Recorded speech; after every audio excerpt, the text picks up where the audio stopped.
Kanala like atıp abunə olmağı unutmayın. Bunları edin ki, yeni videolar gəlsin və zəngi açın ki, yeni videolardan xəbərdar olun.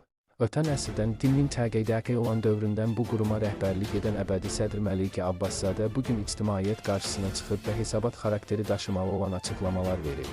Çünki 11-ci siniflərin ardınca 9-cu siniflərin də imtahanları artıq bitdi. Məlikə xanımın ilk açıqlaması nədir?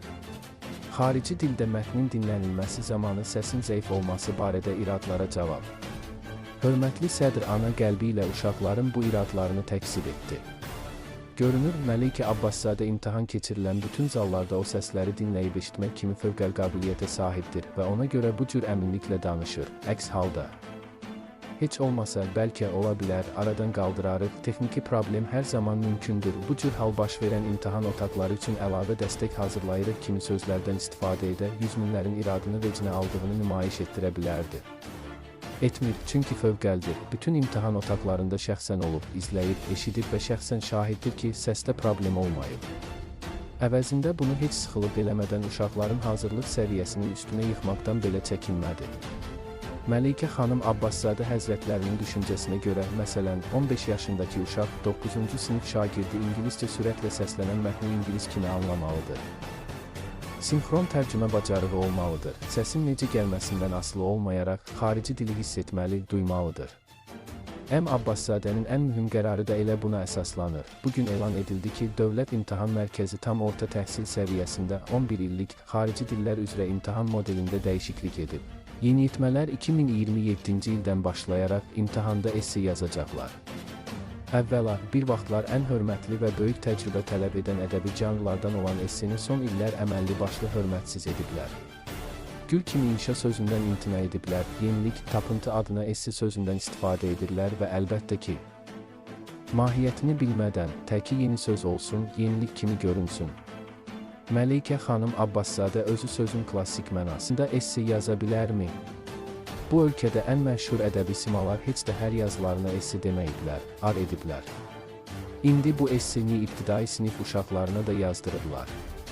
İkincisi, təsəvvür edə bilirsinizmi ki, o imtahan stressi, gərginliyi, həyəcanı altında 17 yaşlı uşaq esse yazsın, həm də xarici dildə. Bizim nəsil esse yox, yazılı imtahanda inşa yazırdı, həm də ana dilindən, ancaq o ana dilindəki inşa üçün bizə saat 9-dan 3-ə qədər 6 saat zaman verilirdi. Amma doğrusu, dinindən elə bu cür yenilik gözlənilirdi. Zaten bu qurum ilbəil imtahanları çətinləşdirməklə məşğuldur. Məqsəd budur, hamını repetitorlara möhtac etmək. Məlikə Abbaszadənin sayəsində bu ölkədə alternativ təhsil sistemi yaranıb. Dövlətin pulsuz təhsil verdiyi məktəblərdən fərqli olaraq, pullu təhsil var bu ölkədə və onu Məlikə xanım Abbaszadənin rəhbərlik etdiyi dəyən təşviq edir. Hər il imtahanları çətinləşdirməklə hər kəsi repetitorlardan asılı vəziyyətə salır və paralel təhsil sistemini inkişaf etdirir.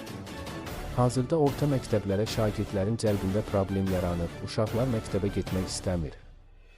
Son siniflərdə təhsil alan şagirdlər isə ya adlarını hansısa avuldakı məktəbə yazdırıb, Bakıda pullu təhsildən istifadəyə davam edirlər, ya da elə oxuduqları məktəblə ya xahişlə, ya da pulla razılaşıb, məktəbdə həftədə 1-2 dəfə görünüb. Məhz görünüb, pullu təhsilə davam edirlər. Yəni Azərbaycanda pulsuz təhsil verən dövlət müəssisəsinə pul veririk ki, imkan yaratsınlar, pullu məktəblər də təhsil alaq. Bu çətinliklərlə uşaqları başqa ölkədə təhsil almağa təhrik etmək.